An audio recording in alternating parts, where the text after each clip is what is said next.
Hey, it's 8 o'clock, everyone. I'm just starting. It's 8 o'clock, everyone. I'm just starting. I'm Gay Santa. Can you tap the screen?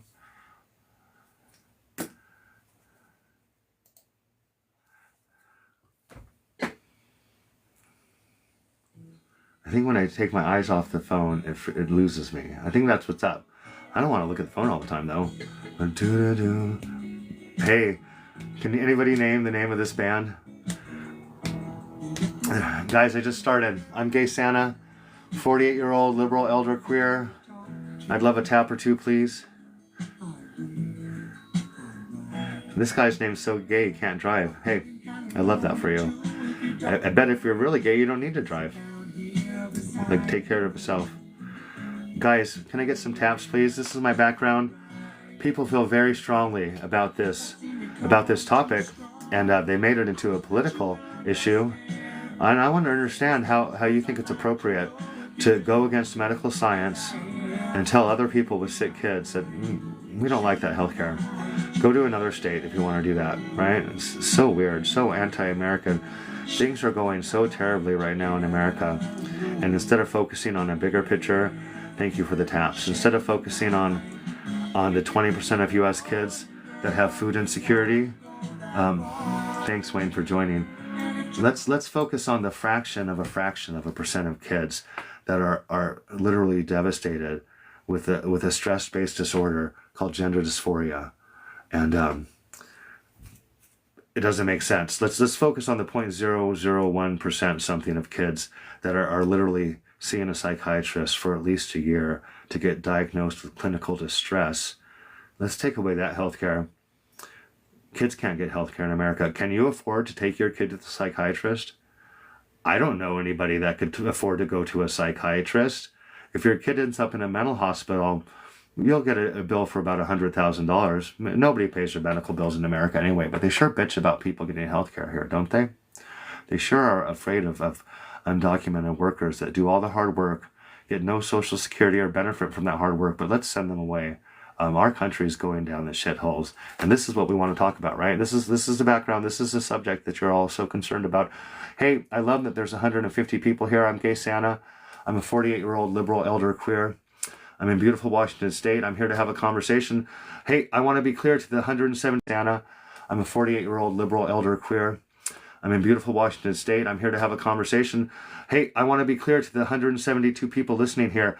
I am not saying I support this healthcare. I'm not saying that at all. I'm saying that's not your place to take healthcare that you don't understand, that you don't need, you don't know anybody that's ever needed it, to make that a political issue, and then uneducated people vote against it, and then families are having to be uprooted so they feel safe and so they can continue to get the care they need.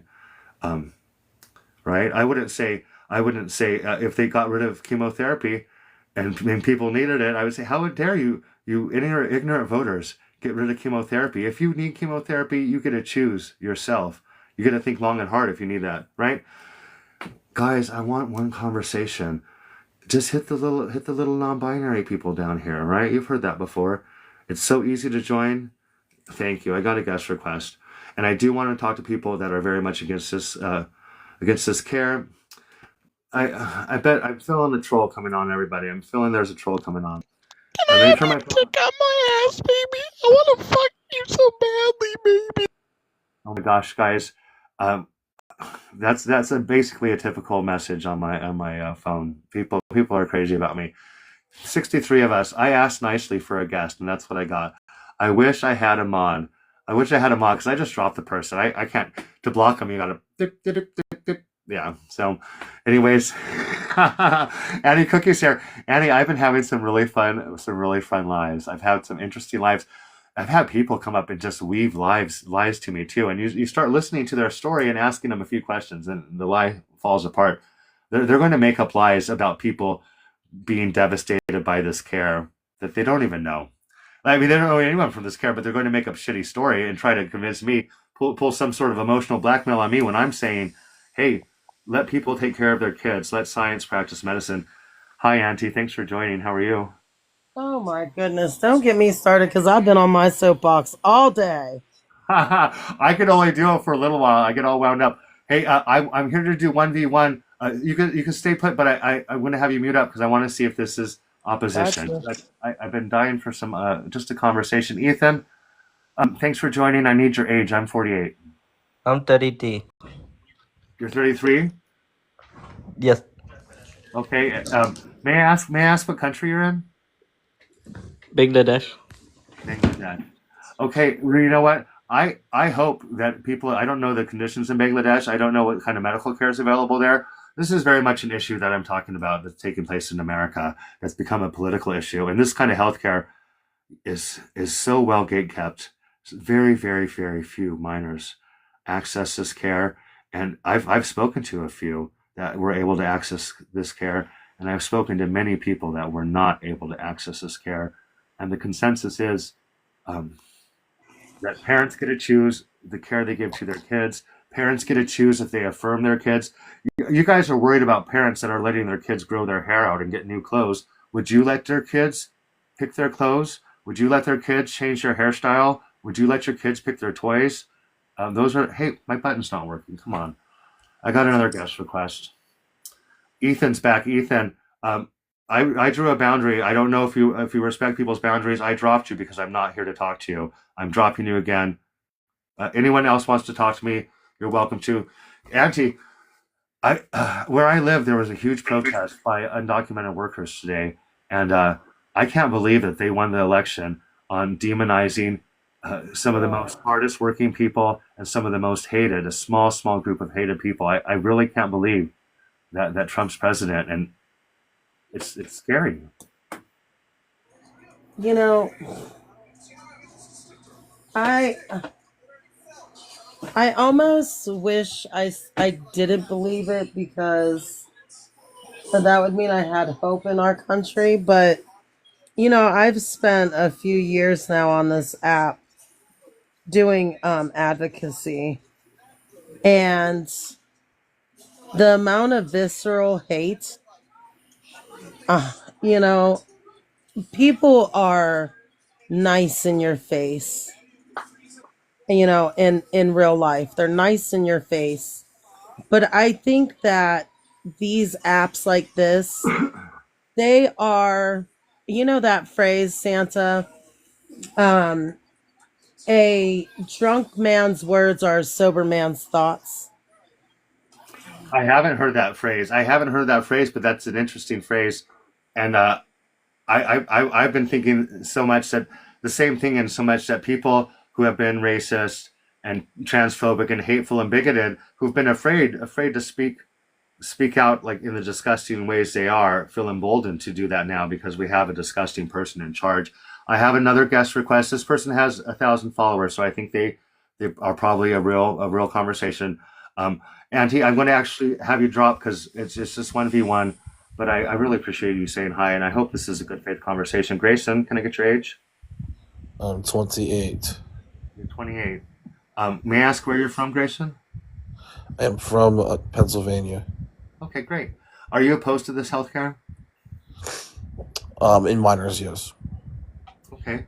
Outside Um, of outside of therapy, I think the therapy is fine. well, what's funny is the problem is they're banning this healthcare, and they're not like you say. No, the therapy is fine too. Literally, psychiatrists and therapists can't talk to their patients that are in distress about their bodies and their identity and the way people are treating them and going to school. Oh, sorry. You go to another state if you want to have those conversations. We're afraid we're going to lose our jobs. They're coming for us, right? Mhm. I want to tell you that there's a lot to this care. It's very hard to get. The children that access it get it because they're in a terrible state and their parents are looking for help. And this is the care that is prescribed by medical science. I want to be very clear. I'm not telling anyone how to raise their kids and what kind of care they need to get. That's what you all are doing. You all are telling people that you're smarter than their doctors and that you care about their kids more than they do. And I think it's bullshit, Grayson. Yeah, no, I understand. Um, well, I'd like to address before. Well, I'd like to address the first point. I giving children therapy. I don't believe, unless you can show me something, and I will concede to this, that a therapist cannot even give therapy sessions to someone who's experiencing dysphoria You know what? I've spoken to a mother who had to flee Texas, and that was very much the case. They couldn't the last few weeks they couldn't even talk to their therapist or psychiatrist. That those conversations had ended. And believe me, Grayson, people feel very strongly against therapy. You sound like a smart enough guy. There's nothing wrong with therapy. People feel enraged. They actually think that a therapist is trying to trick kids into hating their bodies and getting care that's going to devastate them. You know what it is? It's conspiracy thinking, and it's because people don't have critical thinking skills in America. They believe conspiracies more than they believe common sense. No, I mean, I guess I may hold a different view than some people. That obviously, when I say this, I say people believe that gender dysphoria. Some people believe it's not even a real thing. So to think that gender dysphoria is not real is insane. Okay, gender dysphoria is a diagnosed, well-documented condition. Okay, people have this. Hey, sounds. I'm not here to speak to someone that's 50-50 on that. And I want to be clear, everyone. Not only is gender dysphoria, it's in the psychiatric manual for diagnosis. Yeah, Is it's in the very much. DSM-5. Hey, Lily, I haven't even talked to you yet, honey. I was trying to land a plane and finish the thought. My point was, it's a mental condition. It's a serious mental condition. We shy away from calling it an illness now because if treated, your gender dysphoria can be relieved. My point is, people don't give a damn about mental illness in America. I have mental illness. People throw people with mental illness away. If it's in your head, it's your own problem. If it's in your head, you're doing it to yourself. You're delusional. That's the kind of thinking bullshit people that can't afford therapy feel about parents that can't afford psychiatrists. Lily, can I get your age, please? 18. 18 years old. Are you against this care? Absolutely not. Okay, well, you know what?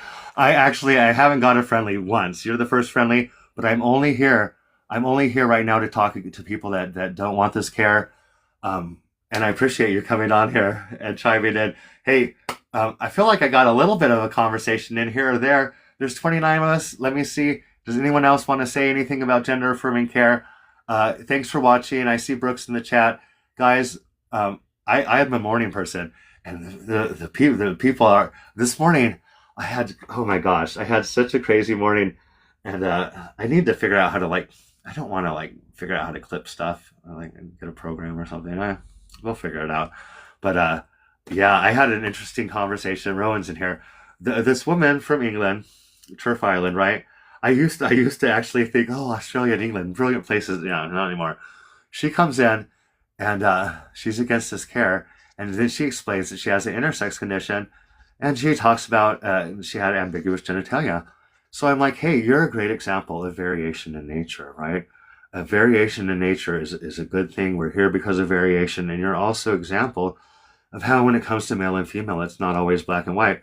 And then, she describes how she was assigned male at birth and she's a woman and she's against this healthcare. I had the conversation with her. I just dropped her. I'm not going to try to psychologize or wonder why people are against this care. I've listened to Buck Angel, right? Buck Angel is very much against this care. And I get the attitude from him, he had this terrible, he had to be on the streets, doing sex work, anything he fought his way to be this strong man, to make it the hard way kind of a deal. They made him live as his gender for over a year, yada, yada, yada.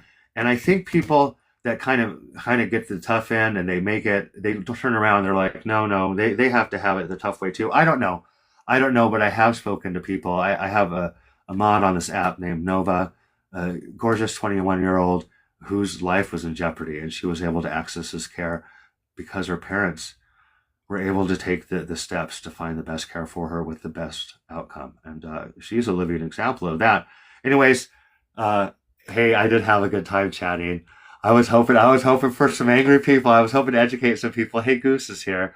Goose, how are you doing, Goose? I've decided I am not interacting anymore with any of the people I've seen for years having the same stupid conversations. Manimal, Martha, gross. I don't even want to listen to them anymore because it's not original. And what's happening is they've developed these echo chambers of the most hateful and disgusting, violent, bullyish people, and they all feed into each other. And then they'll leave one box open, and they'll get a sincere trans person in the box or opposition of some kind, and they'll just dogpile and just, it's disgusting. Anyways, guys, I hope you're all doing safe. And I appreciate the interaction. Thanks. Bye, Divergent.